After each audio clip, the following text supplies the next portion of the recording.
que qui ça c'est ali monene na monene l'espace vide ali est belé papa Sili kaka koronishi wana kaka papa Pius akoko so ba investisseur wana bina ke dabino ata na maluku na ke na bino esika boye botonga kasi. Et puis que Pius Mabilo est là, Pius Mabilo a trouvé le ministère de l'urbanisme et habitat pratiquement en lambeaux. C'est aujourd'hui que ce secteur est en train de sortir de l'eau.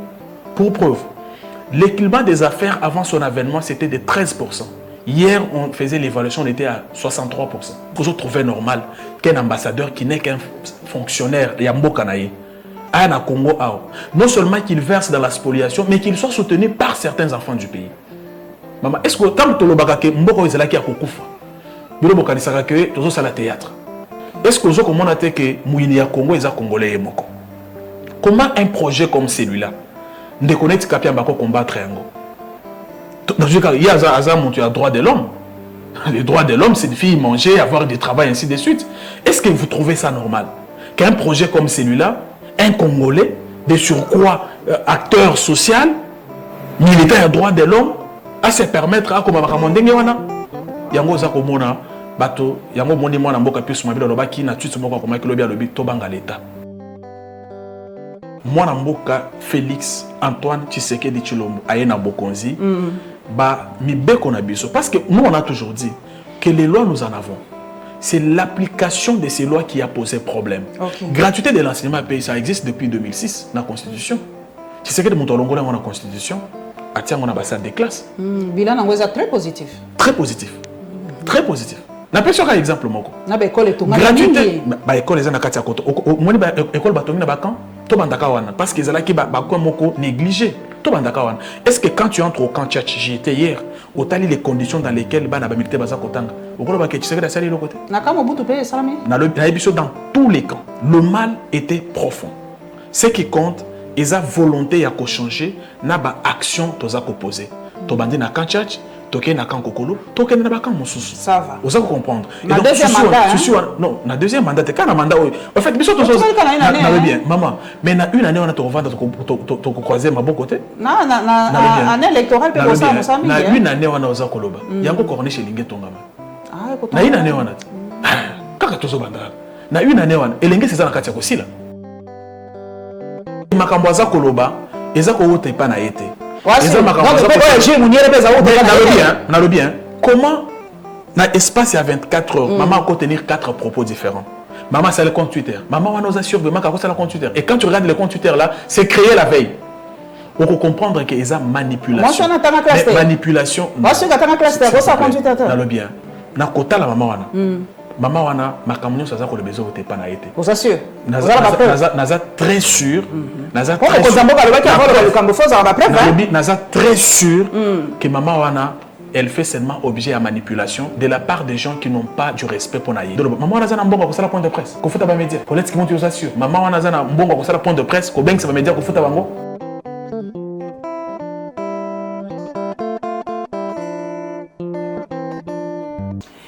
Esengo mingi ya kokuta na bino lisusu bandeko lelo nazali na esengo ya koyamba papa Sele azali lisusu muta ko présenter te mais en tout cas bokelinga mo ba fleur alobi émission za kolanda mingi donc merci na bino ba boko landa biso boko pesa biso penza courage ya kosa mosa kitoko pe ya ko poser ba question bino bo mituna ka po biso tozora mingi mituna na bino pour gouvernement journalisme to sala ka mosala pour na population papa Sele esengo mingi ya kozogela biso lisusu. Merci beaucoup Maman Paulette pour l'invitation. Na pesimbote na balandinyon so ya Perfect Télévision, il y a Paulette qui monte la Lyon. On est très honoré, très heureux. Il y a invitation. Et donc Congrès national congolais CNC parti na biso. Na mon amboka Pius Mabilo mbaye mukala ba pesio merci pour l'honneur. Oza kopesa biso. Tout ça qu'on a malam de très près. Toro zela peto mona papa Pius na fauteuil rouge papa Pius Mabilo ngote mingi mosalo za kosala mosala ngope ko ba problème mingi avato ko kata parti. Papa to ko yoka wa ba ONG des droits de l'homme ko telema balobi il faut kata contrat moko signé ko tonga pembeni ya fleuve kuna balobi fleuve ali patrimoine national ba ko toucher yango te ezali B faut batika ngondenge wana mais Non, papa mais- Pius biso to yoki balobi asa azumo partenariat moko boye alinga tonga soki bandako soki pe ba appartement soki pe hôtel to ko yeba te maintenant na bouche autorisée yebisa biso likambo nini ngo to ko yoka bon. Merci beaucoup, madame. Vous savez, nous sommes dans un pays où les gens ne veulent pas des très bonnes choses. Ça veut dire que projet au lobby, au lieu qu'il y a kotonga, comme si Aza kotonga banda konae, to banda ko bana nae, non. Projet eza ya kotonga corniche. Corniche eza projet où il faut batonga. Corniche yango ya nini? Corniche c'est pas une invention congolaise. Ça veut dire que tous les pays aujourd'hui au monde se servent de leurs espaces pour y construire des infrastructures où il y a bana mboka. Total qui be angalie mais eko fanda bongote, il fallait kotonga corniche na biso. Donc ba infrastructure soit na ba hôtel, ba restaurant, ba cabine publique, ba hôpitaux, ba école.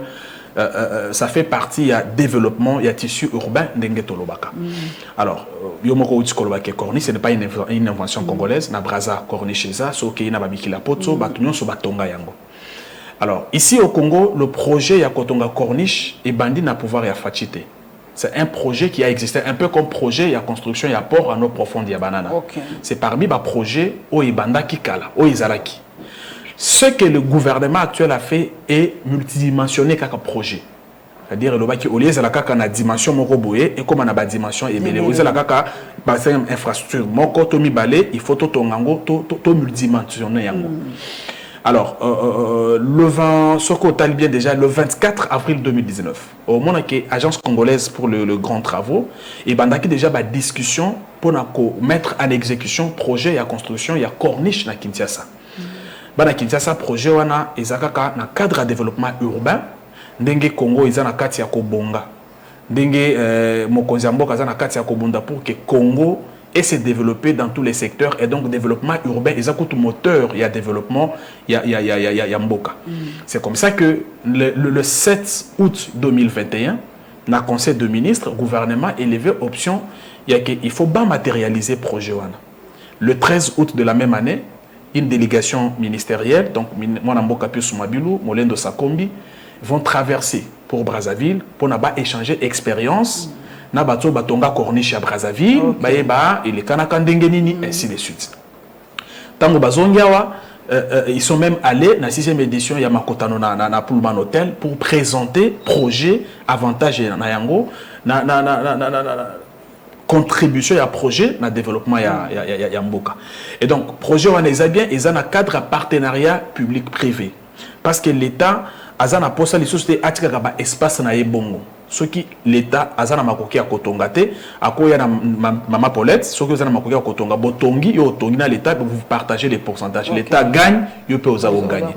Et donc voilà la démarche oyo mon mboka Pius Mabilou entreprendre au comment que démarche non seulement écopé ça na bakongomani misala mais améliorer le tissu urbain à biso mais ils appellent un projet de développement à grande envergure ndenge za ko salema na bamboka misusu.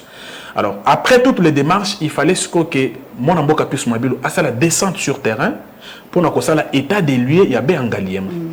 C'est là que tout a commencé. Comme d'habitude la baie a été spoliée dans toutes ses facettes.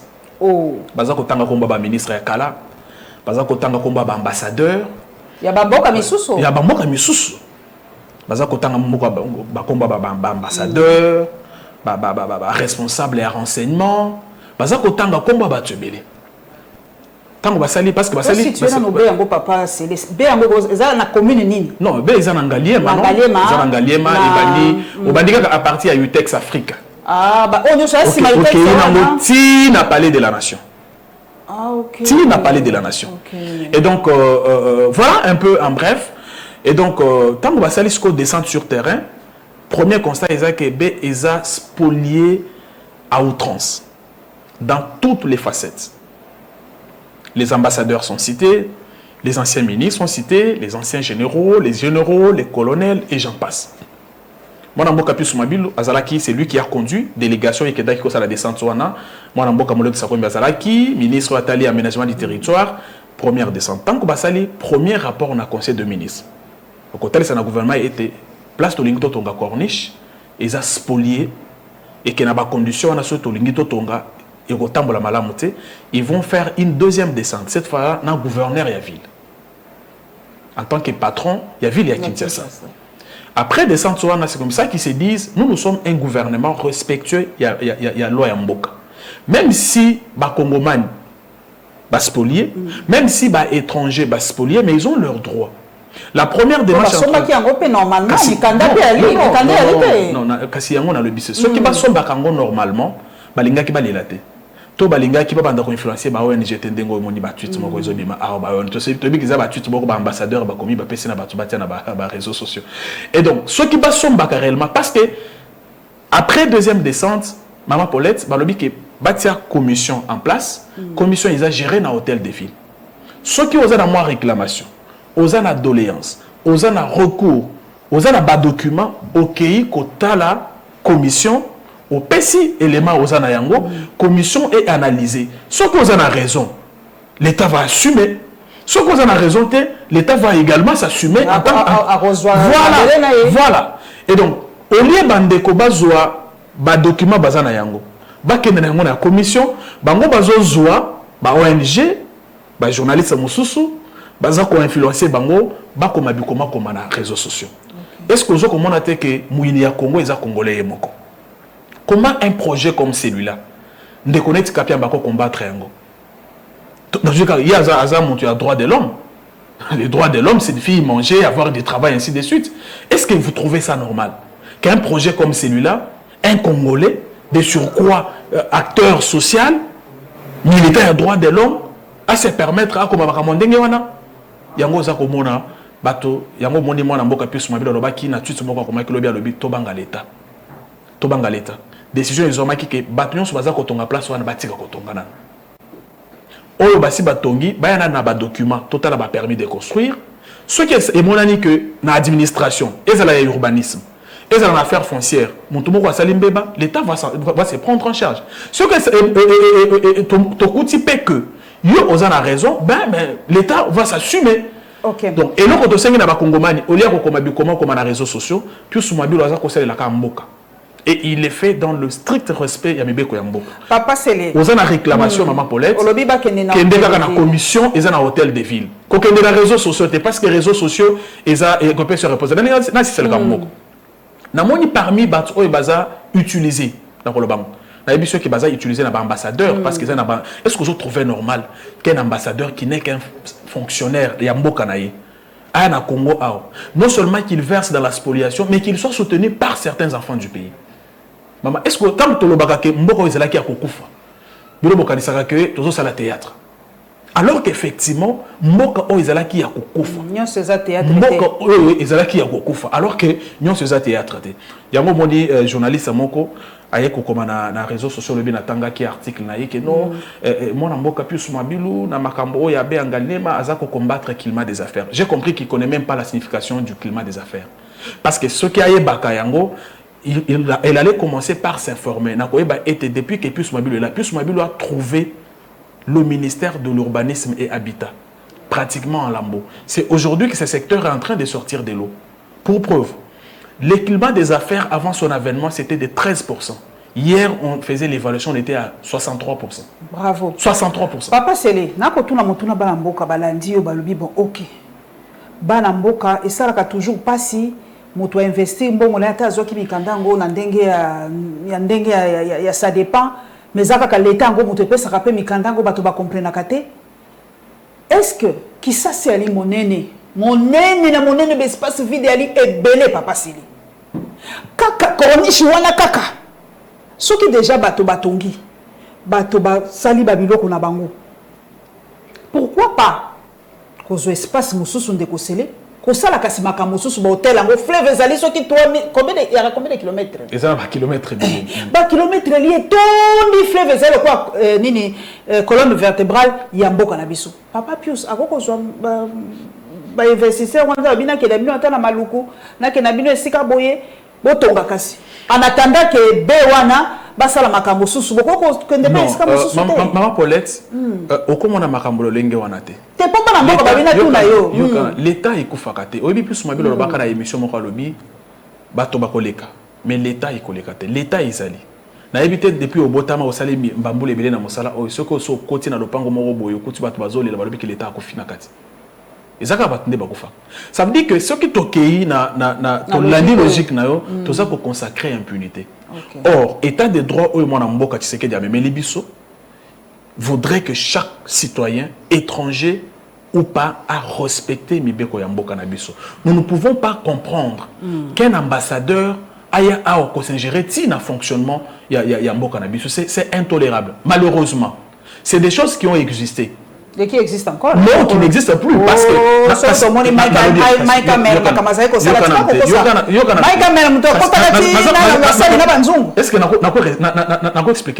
que c'est des choses qui ne peuvent plus se faire. Voilà.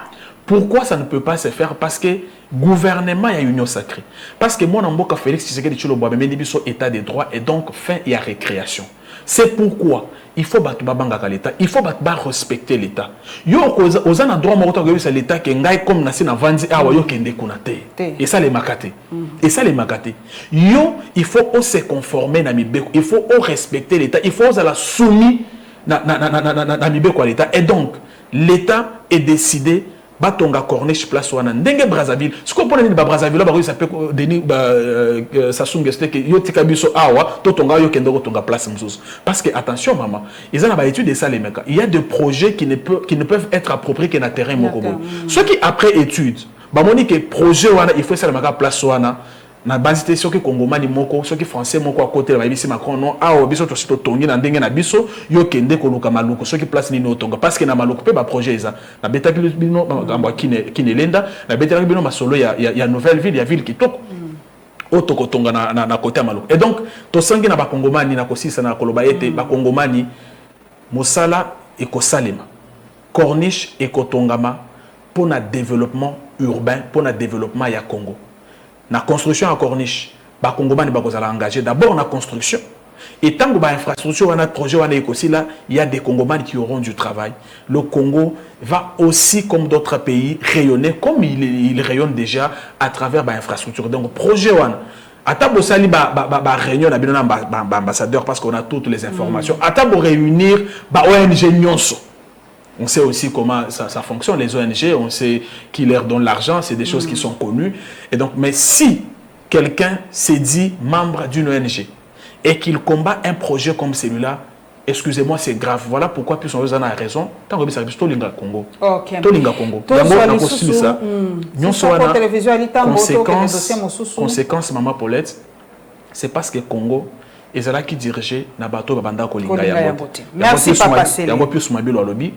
Tu sais que Diazala, parce qu'à Zokolinga Yango, tout le monde a topé ce deuxième mandat pour qu'il a continué comme ça la Zakosal. Mais attends, tu sais que la ce mandat n'a pas accueilli. Au lingo géré Congo, Lingana Yango. Soko Linga Yango, te biso to côté les menayo. Merci Papa Sélé. Les alliés déjà officiels, tu as vu que Papa puisse soutenir deuxième mandature. Il y a Papa Félix Tshisekedi. Non seulement tu as soutenir deuxième mandat, mais tu as assumer bilan parce que bilan on a est positif. Parce que tu as partie prenante en tant que membre de l'Union sacrée. Merci. La précision, papa. Voilà où Babenga communicateur, il y a sur tous les éléments. Et avant que les canaux d'émission, on va décomposer la canaux d'éléments, chef à l'appui d'éléments. Pour les marquer le cola, beaucoup marquer le cola. Pour les tandibio, c'est ça. Il y a un vol de l'émission, il y a un donné na yo makamuna yo. Pour bozo qui s'appelle bikondina bino son. Nyon se ça kolobate. Papa nangai, to ke na dossier Sadek. Conférence Sili, mais le combat mboka bayoki pasi. Pour na nini Rwanda, malgré que mokonzi mboka ko beta CT, alobi ako assumer na tangangolbi eyebami que Rwanda mutali sima M23. Mais ba pays mususu africain ba ozala tiède. Parce que condamné penza boyete ndenge biso to lingi ezala. D'abord biso en tant que Congrès national congolais, to pesi ba félicitations na mokonzi mboka Félix Antoine Tshisekedi Tshilombo na lobaki yango na tweet na biso ya tonga lelo to lobi que désignation ya Fachi na sommet ya Sadek et ça pour dire que leadership na ye Oeza les lots incontournables na niveau ya plan na continent na biso pe na monde eza ko produire ba fruit na yango nakato moke po yo ba olobi likambo moko mwana mboka fumer ya ngambi ya lobité ezali nango kaka rotatif balobi ezalaka nango kaka ndenge wana bozwa te quelque chose d'exceptionnel que parce que c'est Fachi, non, c'est la RDC qui a été choisie, ce n'est pas Félix Antoine Tshisekedi. C'est le pays et non le président. J'ai un grand respect pour notre frère Yangambi. Je pense que ce qu'il dit, ça contribue à débat démocratique où Mboka Félix Tshisekedi a même les bisous. Et donc, nous, ça nous réjouit que le Loba Mboka va s'exprimer. Depuis le 24 avril 1990, beaucoup ça sauté toi, Mikolo Kolekabino. Non. Donc, Loba, continue, papa. Non. Il y a toujours une différence entre ce qui a existé dans des livres, dans des accords, et ce qui est matériel. Moi, je l'ai vécu. Hein. Gratuité de moi, j'ai fait ce métier, ça fait 30 ans. Moi, j'ai été aussi libre pendant le 24 avril 1990. Ce n'est pas Fachi. Beaucoup ça va dans liberté, bandit, na Fachi. Sous Joseph Kabila, on a été libre depuis 1990. Madame, est-ce que vous me parlez de la liberté orale ou de la liberté pratique, réelle, vivable, sur terrain? Parce que la liberté.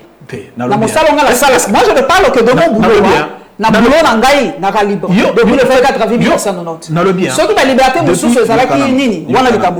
mais à côté journaliste, depuis que moi, Mboka Félix Antoine Tshisekedi Tshilombo a na Bokonzi, parce que nous, on a toujours dit que les lois, nous en avons. C'est l'application de ces lois qui a posé problème. Gratuité de l'enseignement pays, ça existe depuis 2006 dans la Constitution. Tu sais que de Montolongola, on a la Constitution, à tiens, on a ambassade des classes. Bilan est très positif. Très positif. Très positif.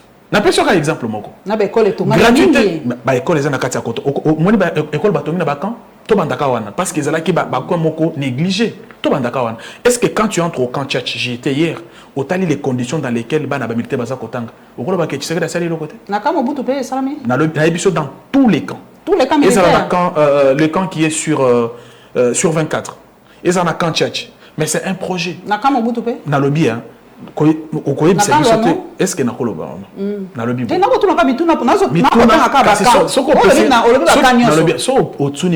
na expliqué tozana bakan ebele oza comprendre le mal était profond.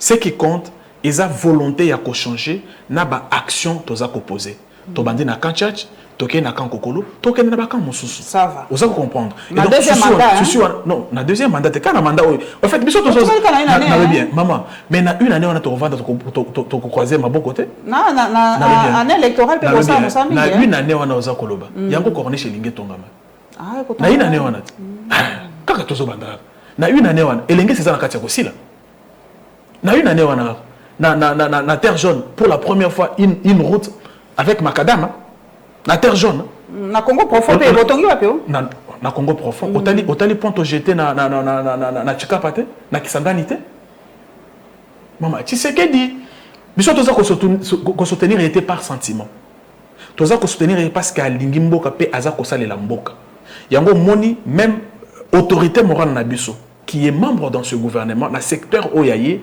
azako sala musala na cadre ya peuple parce que c'est na biso que le peuple est se retrouver dans tout ce qui est entrepris comme démarche menée comme action par les autorités à tous les niveaux. Et donc musala wana toza ko sala ngona esengo e ba kongomani baza ko sepela yango na lobaki na émission moko tokei na élection transparente, libre et crédible. To sala ta bulletin ya oyeka to tie bassin ao Katumbi Fayulu Tshisekedi maman bakongomani oyo baza komona parce que Fatia koleka na yebisio nana ko agoba traiter nana ko battrayer mais siko tento yeba papa les retombées à SADC ngo mokonzi lobi leadership na yende pesibiso la tête ya SADC eza pe mbali bosote ya mokonzi azwa tête ya ba organisation sous-régionale abandaki kutu na Union africaine avec un travail impeccable. Voilà, donc sikoyo pona yo to sala moi projection mokelo kwa lelo to komi na à la tête ya SADC et loko nini ko changer penza surtout pour la situation à est hein bana balobi surtout pour la situation est-ce que mokonzi ko peser de tout son poids pour moi changement mokeko ta kuna na est. Na bandai koloba que na communication sensei sala ki na tongo à part le fait que to félicita ki mokonzi mboka tolobaki que parce que désormais leadership naie est incontestable parce qu'aza ko bunda que Congo est profité biso to ko soutenir mais réponse il y a na question na ils na kati question parce que ceux qui Hollanda qui discours ya mokonzi tango azui bâton de commandement il a évoqué la situation de l'Est alors que ba sizo ezala qui consacré na makambo industrialisation. Pour Nabiso, ils ont combien situation à l'Est ils ont préoccupé mokonzi mboka. Mais ndenge tolobaka, ils ont mboka mon côté, lelo oy batu baza kolobaka, oh ils ont qui tour à RDC. Maman Paulette, vous monitez que lelo RDC c'est cette femme que tous les hommes veulent. Au monité ba russe, au monité ba américain, tout le monde fait des va-et-vient ici. Parce qu'aujourd'hui le Congo il y a une lutte contre la corruption. Ce qui a mis ce pays à genoux, c'était la corruption. Balengi Congo, to balengi ba Congolais, non, le bien. Ils aiment le Congo, ils aiment le Congolais. Il y a des gens, des partenaires, qui n'avaient aucune confiance dans le Congo parce que Moïbi est kaki. Na kotangelo FMI, Moïbi raison bakende laki. Na kotangelo collaboration à la Banque mondiale et vous connaissez les conditions qu'ils ont posées pour revenir. Garantissez la bonne gouvernance toroya. Ceux qui battent na bazongi, ils ont souvent ils ont des gens, ils ont des services pour na ba information. Ceux qui battent na bazongi ba dimito répondre en collaboration, c'est que ba se rassurer que eloko moko ils en akatia ko salem. Na cadre à lutte contre la parce que ceux qui bakenda ki bango moko ba lobaki tokei parce que moyibi leki. Lelo bazongi boto na bango bazongi, il y a des journalistes monene. Tout na bango. Bolinga te Tshisekedi azana kati ya kotia mboko o na rai. Mboko izana rai, lelo na ba secteur nyons un vent nouveau souffle. Et biso tolobi tokende, to avancer, ce qui Fachi a eu deuxième mandat, il va faire plus. Et donc pour la biso passage à Mokonzi na SADC et kozala bénéfique parce que Mokonzi va faire comme il a fait à la tête de l'Union africaine. Vendre davantage l'image positive du Congo, faire en sorte que les gens nous trouvent sérieux de manière à ce que n'a pas échange commerciaux, n'a pas collaboration, n'a pas partenariat on a Congo et profiter et que liboso. Liboso. Tous on appelle les sources na moi ba révélation mon costani Boujaker en appétit mbote mingi ou ezako bima na procès Chebea. Attends. Chebea te opema na boboto Bea, pas François Bea. Makambo ezo bima ezo pia mwa malili bato kutu ba moko kutu followers moko kutu na pesi mbote moyena tanga komoneza to bima ndenge ni les jeunes africains ezo ka ba information wana ngala tunga bi ambongo avec l'argent on peut tout acheter à part l'âme de quelqu'un. On a tanga sikoyo ezo pesa mwa malili bato balobi li solo ya coup d'état papa Seli balobi est-ce que ezali penza ya solo to ezali diversion est-ce que penza Joseph Kabila a préparé qui pensait qu'il y a la coup d'état contre Félix Antoine Tshisekedi. Il y a un tali père de l'alternance. Ah ça sous coup d'état. Maman Paulette Soyebi na activité moko to sala ki a on a Gombe pour na installer bureau politique na ya parti na biso ya Sika. Mokonzi na biso loba ki boye. Ce qui moto aza ko kanisa que a ko créer ba situation. Pour nous pouvoir na makasi aza komikosa parce que peuple congolais et koki kondima eloko wana ata mokete eloko liboso eloko mibale constitution na biso ici et pesinzela olingo oza mokonzi oza la député oza la bourgmestre oza la les kana maponami topona yo ndenge oya et donc nga Nazana parti moko oyo respectaka institution mboka. Nakoki ko commenter babilo kwa réseaux sociaux. Parce que moi, je vous ai toujours dit, je ne fais pas de la diffusion. Moi, je ne ramasse pas des choses sur l'internet. Ndenge bato su basala ka ramasser biloko na internet ayoko betangote. Ngai na cause la justice. Boujaker rapenzo lo banaya ramasaka biloko. Nga juste datangi source na ngai. Na lobite ke na ngala inventé. Natangi na Jeune Afrique. Na koko lo bake ba ramasser penza biloko na balabala. Yo otangi source na. Nga pe naza ko respecter source na. Alors tikela nga petan na interroger ba source nanga na yeba ceux qui les ndengeni. Et généralement pour ce qui concerne notre parti, lorsqu'on prend position sur une question aussi sensible comme celle-là, on s'est réunis. Donc c'est là que le bureau politique s'est réunir, tout analyser point par point. Ceux qui ont eu décision, aujourd'hui, vous faites partie d'un autre média partenaire, Tokobeng Sayo. Tokobeng la semaine prochaine, parce que tu as annoncé la nomination à SICA. Vous avez votre invitation pour envoyer un point de presse, un siège. Papa tokenele kam tozonga na Kinshasa penza lisusu likababa kuluna papa langai na lebi ko lobi réseaux sociaux qui mais ça yango pe to mo be tozo pe d'information te po biso pe et ça la France 24 chaîne mo total ka mingi ba observeur mingi batindela biso ba image hein to bi no ma politika likamboyo e image batindela kingai ya bakuluna lekaki na commune ya Kalamu donc na Yolo la quartier ya Yolo donc bakuluna ya Kalamu na ya commune ya Makala papa ezala ki somo natali bilili na lobi ce n'est pas possible. Non mais c'est triste. Mais papa batu balobi na tuna yo général Kasongo ali wapi o ya police batu balobi peut-être ezali ministère na binote mais quand même nini gouvernement ekoki kotika biloko ekoma makasi bo balobi ekomi donc na Kinshasa kuluna nazo ebisa yo ça va pas. Maman Paulette, question Anna est très importante parce que ceux qui Koulouna a attaqué Moutonabutu, a rebatté que Mouton Union Sacrée, journaliste, Mouton Lamuka, Mouton PPRD, ils triste. Ils triste. On dit que n'a qu'à rappeler que situation à Koulouna et Bandakala. Il y a eu beaucoup d'opérations dans Bokanabiso, Bata, ce qui est à Mokolo, Likofi et tout ça. Il y avait d'autres opérations ici, je crois Likofi ou je ne sais pas quoi. Mais ici, c'est ça Koulounate. Pourquoi? Parce qu'il y a eu d'autres opérations au cours desquelles ONG, ONG, il y a droit de l'homme. C'est quoi? Tant que bazo kende ko papa moto machette. Maman Paulette a mis na sac naé. A tokeli yango sombi yango a matela yango avion na mona ki récemment na Kindo sali ba vol na ba risque wana ozoinda mbongo na wo moke o sombi sak na o simba mutu moko yebo ya botelo pa ya za kuluna wana droit de l'homme ezati yoza na droit de l'homme te mais ceux qui ba konzi ba jui ba mikano moko boye pona combattre yango o moni makambo et donc naza koloba que situation on est triste. Na mona ki général Kasongo za ko sala bouclage je crois na Makala récemment alors kotaki le kotaki ya banini wana et donc ceux qui naza na réaction ils ont condamné ba action na ba kuluna ko yebisa na bana mboka ke boza la vigilant to s'élever biso parce que au moni ndeko à travers le monde ce n'est pas pour rien que sur l'India ta communication à la police ou à l'armée bah c'est une collaboration entre population na armée parce que ba policier to ba militaire baza ba nzambete pour ba yeba makambonyos mais qui protège les colonnes et ça ka biso moko ka ndeko oui ceux qui basali opération basali qui opération moko ba lobi non yo kendeka na maison communale o ils approchent na auto bureau ya la police so ebeka kuluna moko avant d'aka place tel o komika komona yena photo opesi police ekolandela batala ceux qui au fundier na motema mabe to makamboza ko le baiser à sol mais au komona que il y a certains congolais qui bazana moi réticents et donc ponanga na ko senga na ba autorité bazo responsabilité na bango pour que situation ya kuluna et c'est na Kinshasa parce que ba kuluna lobby bazala qui batu ya ko boma batu ya ko boaka ainsi de suite mais au monitango fachi aye actuellement organisation en place pour que bakuluna bakoka koler samboka lelo o soko ke na kanyama kasi ko que moi musala moko eza ko salema ya éducation per éducation na bango pour que emema na bango et former bango na de manière à ce que le lengo bango bazali ba contribuer pe na développement bango donc je pense que c'était une très bonne option.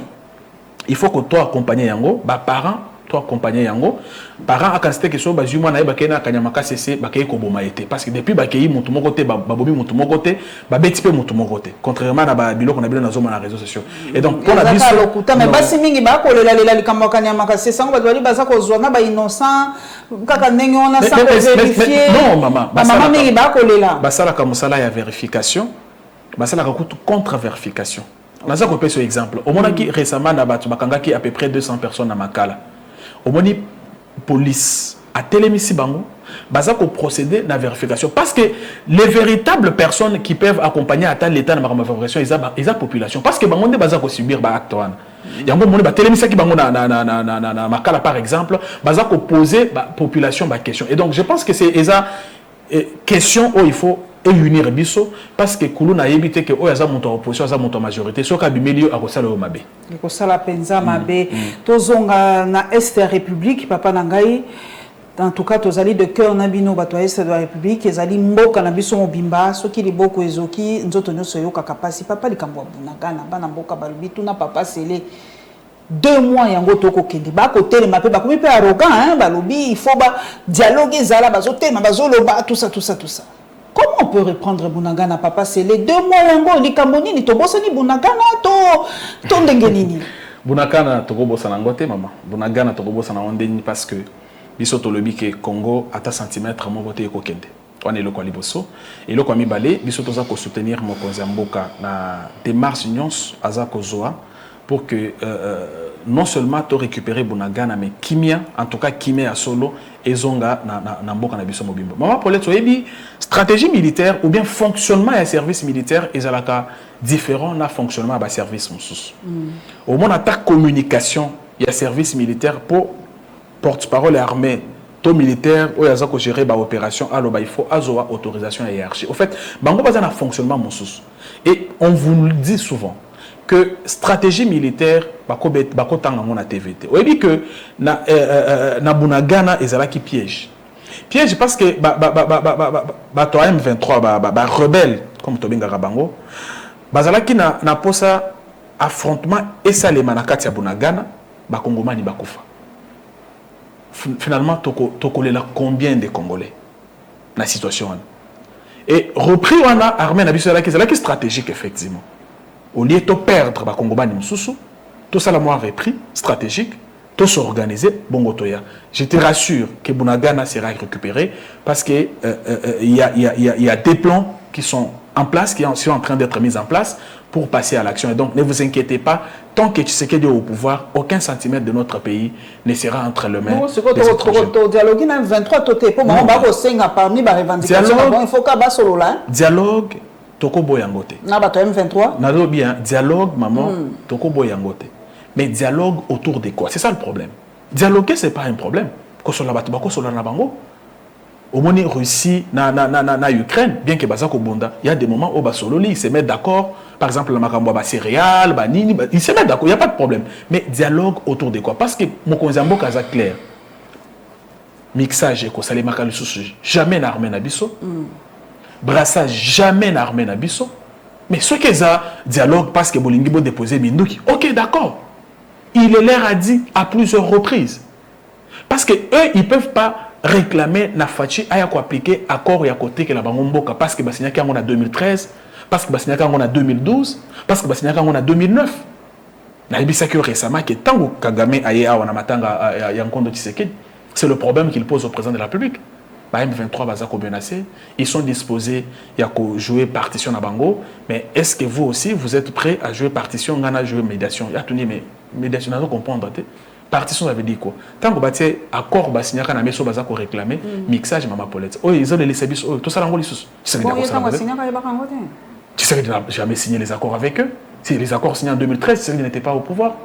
En 2012, c'est qu'il n'était pas au pouvoir. Bien sûr, oui, bien. Et tant que vous avez signé un ancien président nigérien, on dit, moi, signé un accord. Accord, les générations futures vont en subir les conséquences. Parce que obligé par la communauté internationale. C'est bien bon. Mais ce qu'on applique alors qu'il fait pression, il fait face à la même pression de la communauté internationale. Au nom, il y a Bolingo Yamboka. Alors bien, quoi appliquer pour nous soutenir. C'est seulement parce que ça, c'est là que les Congolais ne sont pas cohérents. Les cohérents. Tout ça cohérent. Kasi cohérence, c'est un autre qui ne pas propos à Mokonzi Yamboka Atenaki na Tchad. Responsable. Très responsable, c'est vrai. Responsable. Propos responsable. Maman Paulette, je vais expliquer le roman. Oui, Mokonzi Yamboka tango azu Mokonzi. Asali serment. Nako respecter Mibeko Yamboka, pe nako faire respecter Mibeko Yamboka. Alors ba kiango. mais bien que mboka epekisi ko finga. Est-ce que en tant que père de la nation, en tant que papa, les amabe soka rappeler na ban attention, na mboka na biso mais bien que epekisi ko finga. Oh, il y a mon temps, ça va ça l'envoyer bakate. Afinga raté. Afinga raté. Oh, afinga raté. Afinga raté. Mais oui, qu'on finga maël le président. Ce qu'on le dit na par exemple, maman, qu'est-ce que tu veux na exemple pour répondre. Na kozoka maloba motambo. Azali moto akiti salaka nini pantalon te, wali mobali. So balobi kiti sa pantalon, tu vois l'image. Ça veut dire quoi? C'est faire enculer. Permettez l'expression, je l'ai dit tout. Donc, ouane ezali insulté, ezali qualificatif. Elle est ni. Bien, c'est quand on a expliqué. Oui, oui. Nazo bandela et j'assume que propos tenus par le président de la République est un propos éducatif pour Nabiso. En tant que père de la nation. Et il a même avancé à lobby qu'on critiquait les amabé. Ce que lobby critiquait les amabé, gérer mabé. Et ça point de vue non. Au lobby on a vendu na plateau, na au secteur par secteur au kangi pe monoko global social l'autre. Parce que n'a qu'on rappelé que tant que c'est des au pouvoir, il y avait d'arriérés dans toutes les entreprises publiques. Moi je suis un enfant miba. Je suis un enfant miba. Il y avait d'arriérés dans toutes les entreprises publiques. Et les lois, ils ont fait comme mobiliser un bon mais bon, il faut arriérer dans l'entreprise. Bon, il si salaire et fonctionnaire. 45%. C'est quoi ma finga comme ma bé? Non, ma finga est à la kaka ma bé. Ma finga dans le code pénal nabiso est interdit. Mon konzamboka n'a fait que jouer son rôle du père de la nation. Qu'on rappelle na bana que attention, na mboka nabiso ma finga ezalaka interdit. Ceux qui ont fingi, mais bekolobi boy. Pour Nabiso, il a été éducateur. Éducateur. Quand Gilles Mouniera, ça y est qu'on finga maman Janine Mabunda. Moi, il a répété bien sûr, on a dit pour Nani moi la moisi. Nani moisi c'est écœurant. Bango ba toi pouvoir. Oh mon konja tant que père, yo moza koluba tant qu'éducateur. Ayo ka Gilles Mouniera était. Obi maman Paulette, ba question est les deux sections na so yo ba te pour aller. Et j'ai compris, j'avais dit à un ami du PPRD, na plateau, la semaine auto du collection, na EBCA, vous, je vous comprends. Parce que pas na bino, parce que ça n'a pas parti politique au batang que ça va tout finga. Olanda est responsable au un parti politique kolobana batu et que bon on fait maman batu, oui bien. Ça veut dire que Batouana, ceux qui balandi réaction.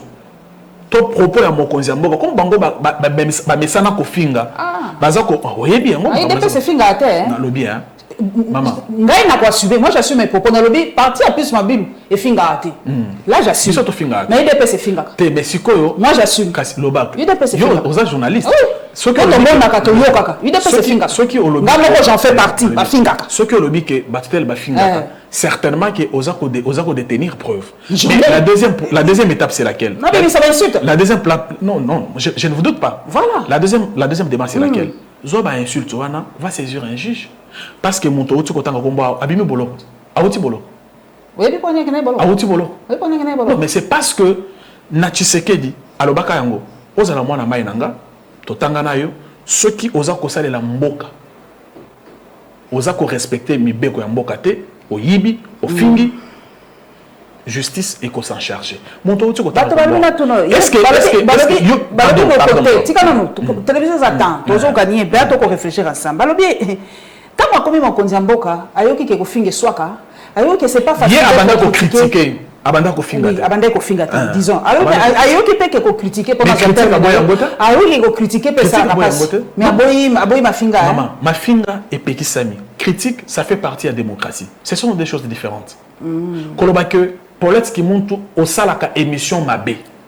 Na kolobango soit na motema mabé, soit osa comprendre. Mais ce qu'il faut ngana un argument, il y a collection Paulette qui osa ko sala émission mabé.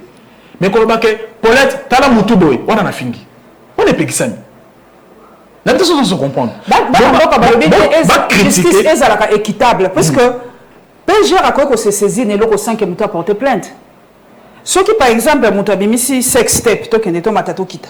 Nana poso porter plainte. C'est un péjeur ali mokonzi. Mais yango bakangaki moto. Soki moto ko finga le parti intime d'une femme. Pour ni péjeur ko kitata kangi. Kasi yango bakangaki moto, bakangi moto. Moto oyo otiko. Te ya kangaki po alobaki na baba munule mulenge ke ba ko roboma bango ba yebi bandako. Eza kite pona ba insulte. Maman, na lobi. Baba nyamulenge ba blaga te côté wana hein. Maman, yo kana ebiso ko. Omoni justice, eza na fonctionnement na yango. Justice fonctionne à rater. Nazo peso exemple. Attentat ya France. François Hollande, Azana Katia Kolanda match à Paris Saint-Germain à Stade de France. Vous voyez l'histoire. Mais c'est hier ou avant-hier qu'on a condamné les copains. Après combien d'années? Justice, et ça a fonctionnement. Le problème ici, c'est que Moto Alingi, Mboka est fonctionné n'dengue Alingi. C'est ça le mal. Justice, et ça a rythme.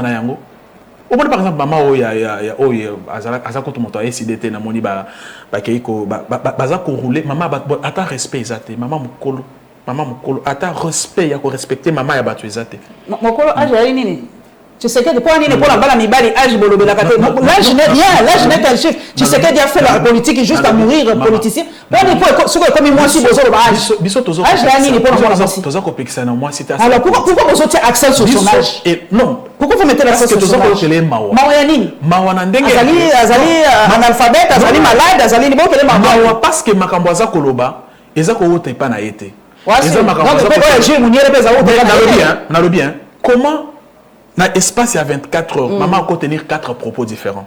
Maman, c'est le compte Twitter. Maman, on a sûr que maman, c'est le compte Twitter. Et quand tu regardes le compte Twitter là, c'est créé la veille. On peut comprendre qu'il y a manipulation. Moi, je suis manipulation. Moi, je suis en classe. Dans le bien. Dans le bien. Pourquoi nous avons dénigré moi, je suis élevé par une femme. Moi, alors, pourquoi on dit que non, dans le bien. Dans le côté, la maman.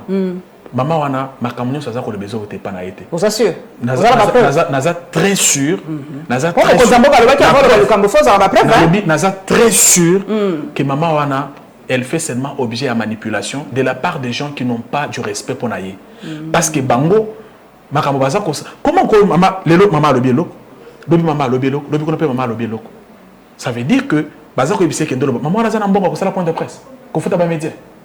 Pour l'être qui monte aux assures. Maman, on a un bon point de presse. Qu'on ça va me dire qu'on fout à bango. Soyons quand même sérieux. La communication que la journaliste, non, le bien. Vous parlez à un journaliste. Non, on se connaît. Exactement, pour le poste, vous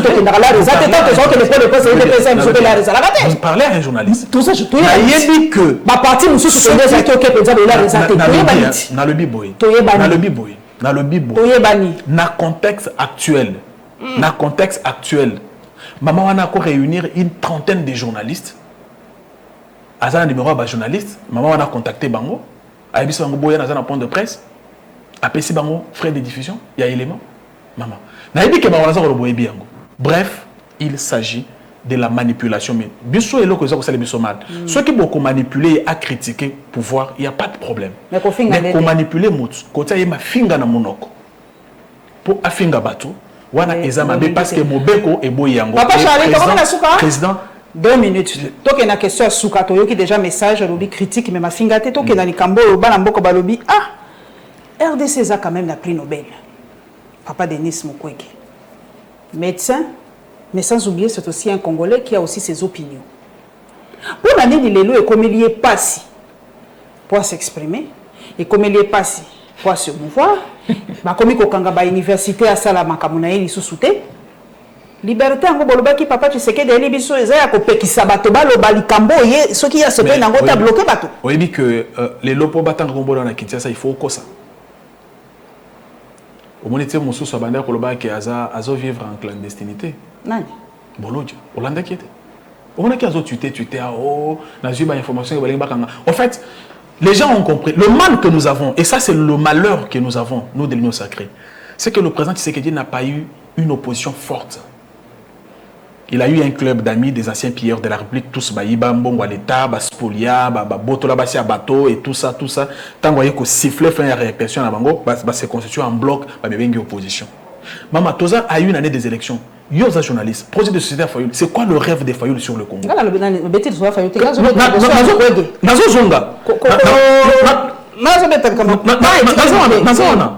veut dire que ceux qui Quand il y a une période d'aboye, chaque candidat présente sa recette dans la nation. Ngai, nakosala boy, nazako mona boy, nazako mona boy. Ah ouais, c'est parce que les gens veulent le pouvoir pour le pouvoir. Et la plupart des gens qui viennent retourner au pouvoir, ils ont pour servir le peuple té. Ils ont pour baboter le bango biftek. Souci na bango baya, bazong c'est sous Congo na libulu. Wana to le bien ko sala maka jamais. Pour na makambo andeko lobi ya ndeko. Mon ndeko sala ka musala na ye, aza médecin, asala ka musala na ye, na monité décision moko ezako interdit ya sala musala na ye. Et na constitution abisso okoki ko interdire mutu mouvement na yete. Oza ko comprendre. Et donc mais toza na situation ni, toza na situation oyo au moins tende ko bunde pe commis opposante pour batia yeka. Ndenge pende ko bato baza ko monter ba biloko na bango de gauche à droite, mais je pense qu'il y a pas il est libre de faire ses activités, c'est un citoyen congolais. Voilà, moi je pense qu'il y a aucun problème. Je voulais quand même, si vous permettez, revenir sur la corniche. Cette fois-là, parler en lingala 1-2 minutes, si vous permettez. En tout cas, j'ai un gros mot de la fin. En tout cas, pour la Mboka. Alors, je voulais dire ceci au peuple congolais. La corniche n'est pas une invention de la République démocratique du Congo. Dans tous les pays développés, il y a construction, ou il y a eu déjà construction des corniches. Le 7 août 2021, lors d'un conseil de ministres, le gouvernement a levé l'option de matérialiser ce projet-là. Projet pour l'amélioration de notre tissu urbain.